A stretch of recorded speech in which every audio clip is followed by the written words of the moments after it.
Vasco joga mal o primeiro tempo, sofre com pouca criatividade, é vaiado pela torcida logo depois do apito para o intervalo, mas graças a um gol de Pablo Verratti de pênalti no início do segundo tempo, o time melhora de produção, cresce na partida, conta com o cansaço do adversário e vence o União por 3-0, garantindo a sua classificação para a segunda fase da Copa do Brasil e também um Pix de aproximadamente R$ 1.500.000 para os cofres do clube.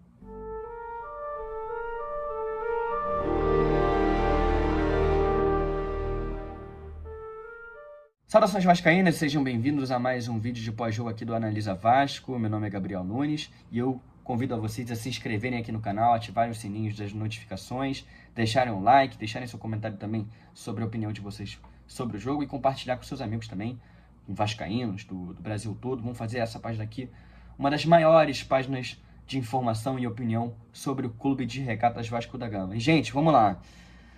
Um Vasco de duas caras. Um Vasco no primeiro tempo,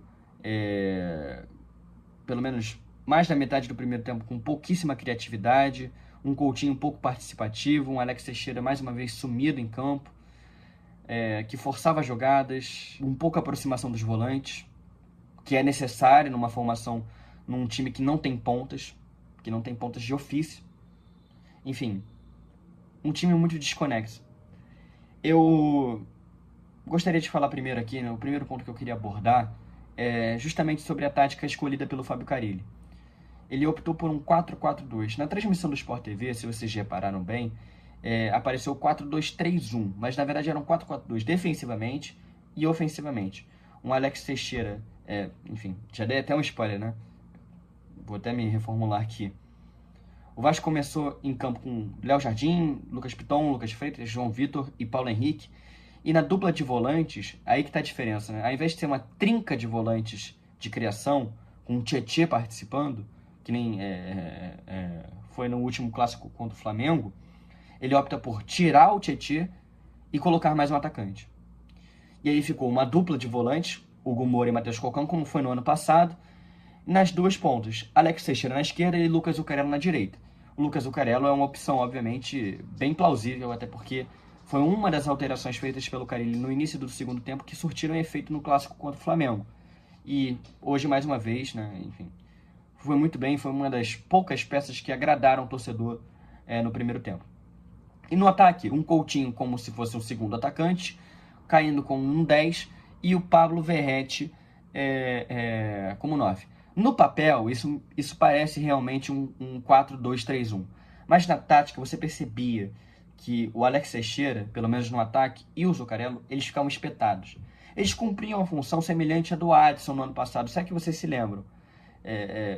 Se vocês lembram bem, o Adson ele tinha muito essa característica de cair por dentro. O Alex Teixeira, ele não pegava a bola e caía por dentro, mas ele fazia uma movimentação de vez em quando para permitir com que o Piton fosse para a linha de fundo, ficando no meio.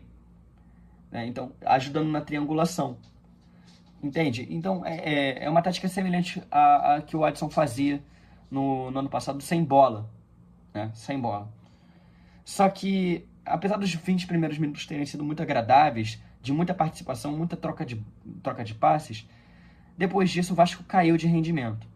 Um Alex Teixeira sumido, um Matheus Cocão totalmente desconectado. Quando o time subia, ele atrasava toda a jogada de contra-ataque, voltava sempre a bola para o zagueiro. Isso irritou os torcedores lá em Cariacica, inclusive, que vaiaram ele na partida. Enfim, um Vasco que forçava passes, um Vasco que muitas vezes o Paulo Henrique tentava procurar sempre dribles para frente, às vezes de maneira forçada, sem necessidade, mais no desespero do que necessariamente na consciência, sabe? E isso gerou muita insatisfação nos torcedores lá em Cariacica, que logo após o apito para o intervalo, do fim do primeiro tempo, vaiaram a equipe. Nada mais do que justo, né? São 4 rodadas já com um desempenho muito abaixo da equipe do Vasco, ofensivamente, de pouca criatividade. E assim, todos nós entendemos que a diretoria oferece poucas opções, né?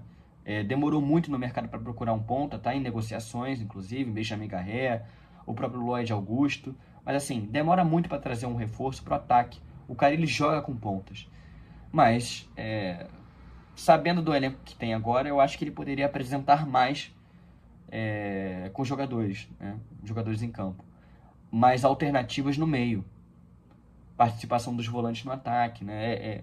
Alguma coisa mais treinada, né? É um time que é muito pobre ofensivamente esse ano e, sem querer ser muito pessimista, eu acho que, ofensivamente falando, do Campeonato Brasileiro Série A, sem sombra de dúvidas, estaria no Z4 de times que criam jogadas. Sem sombra de dúvidas. É um time muito pobre. Muito pobre, muito pobre. E, obviamente, os torcedores insatisfeitos já com os últimos resultados vaiaram a equipe na saída para o intervalo.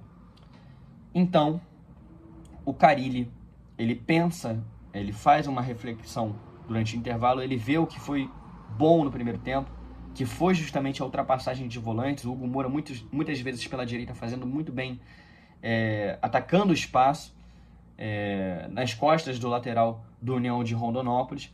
Ele faz o seguinte, ele tira o Cocão, que já estava mal na partida, e coloca o Tietê, pensando justamente nisso. O Tietê, ele não é um jogador de muita pegada física, isso é fato.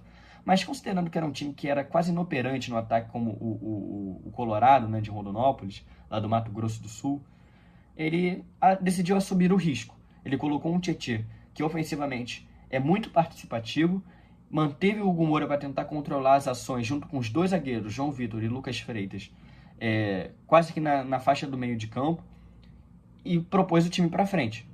E bem no início da partida, logo no primeiro minuto, o Verratti, a partir de uma jogada bem trabalhada pelo meio, ele recebe a bola na ponta da área, ele sofre um toque por trás, cai, e o juiz assinala o pênalti. E, mais uma vez, né, o nosso Pirata, excelente como sempre, presente, decisivo, ele faz o gol e mais uma vez faz a gente cair nas graças, né? Faz ele cair nas nossas graças, né? Enfim. Às vezes ele peca na técnica, mas sobra na vontade, né, cara? E é contagiante. A vontade dele é contagiante pro time, contagiante pra torcida, enfim. Ele é um cara capaz de mudar uma partida, porque ele é uma liderança única nesse time do Vasco, que por muito tempo a gente não via, né? Talvez a última liderança tão grande assim, de raça, né, tenha sido o Nenê. Técnica também, né? O Verratti peca na técnica, mas a personificação dele, a figura que ele é para o time do Vasco é semelhante a um pouco do Nenê. Isso é uma visão que eu tenho, obviamente, você pode discordar ou não. Mas enfim, o gol dele abre completamente o jogo. O União tenta sair para o ataque, se desgasta mais porque tem que correr atrás da bola pelo empate. E aí o Vasco tem uma sucessão de ataques. O Coutinho chuta de longe, o Verratti também tenta chutar de longe, o Zuccarello mais participativo, o Piton e o Paulo Henrique nas laterais deitando e rolando, aproveitando o cansaço desses jogadores. E o Vasco empilhava ataques. Melhorava na partida graças a isso. Temos que ser justos.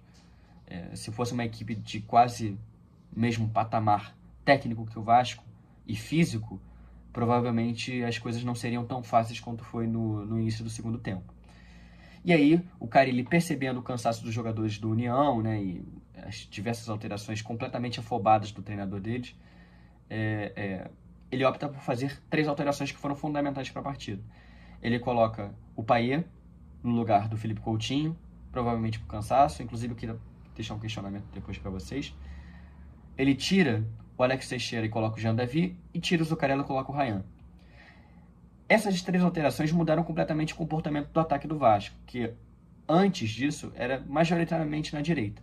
Com a entrada do Payet e ele caindo sempre, quase sempre para a esquerda, as jogadas, o foco da criação de jogadas do Vasco acabou sendo por lá, com o Lucas Piton. E foi por ali que começou a jogada do gol do Ryan. Inclusive, muito feliz pelo gol do Ryan. É um jovem, é uma promessa que provavelmente vai ter seu contrato renovado. Acabou de ser campeão com a base da seleção brasileira. É um jogador que tá sendo improvisado na ponta direita, na meia direita. Ele não é isso, ele é um atacante. Ele é um camisa 9, só que um 9 mais móvel do que o Verratti. E é muito bom, né? no ano passado, num ano tão difícil, assim, de tantas crises, ele sempre entrava na fogueira e as pessoas questionavam o seu talento. Essa foi a partida perfeita para ele entrar. Perfeita. Tanto na questão física, porque ele ia deitar e rolar em cima dos jogadores cansados do União, quanto para trazer um pouco mais de confiança em si próprio com a camisa do Vasco. E foi muito bom. Ele foi muito participativo, teve uma finalização logo depois que ele entrou, que o goleiro fez uma grande defesa, a bola foi para escanteio, mas o gol dele foi muito bom. Uma jogada que foi também muito, muito bem feita, relembrando os bons momentos que Payet e Piton tiveram no início de 2024, com tabelas, os dois se entendendo muito bem, num entrosamento muito bom. O Payet espera o momento certo e só rola atrás pro Ryan. Que chapa. Bola no cantinho, sem chances pro goleiro. E aí o jogo estava praticamente liquidado. A partida num nível técnico muito baixo, né? Muitos erros técnicos, enfim. Mas sempre com um amplo domínio do Vasco, com muita posse de bola, recuperação rápida.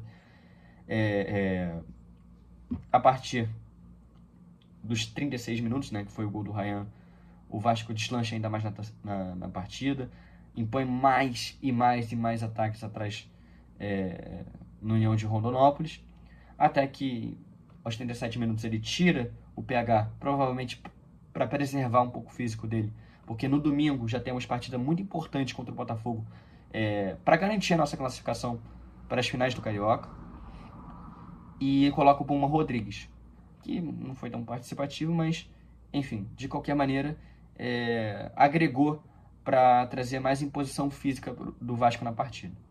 Aos 44 minutos, o Hugo Moura, ele aproveita uma sobra na frente da área, enche o pé, joga no cantinho, faz o terceiro gol do Vasco, e aí, ó, liquida a partida. Liquida a partida. Inclusive o juiz até deu 3 minutos de acréscimo e terminou antes da hora, terminou aos 47 minutos.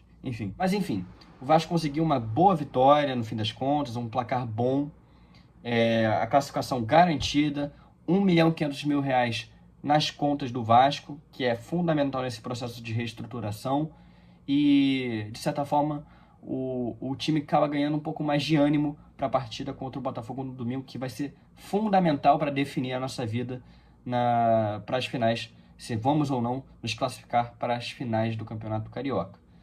Eu, mais uma vez, peço para você deixar o seu like, compartilhar seu vídeo, se inscrever aqui no canal. Eu vou me despedindo por aqui e saudações vascaínas.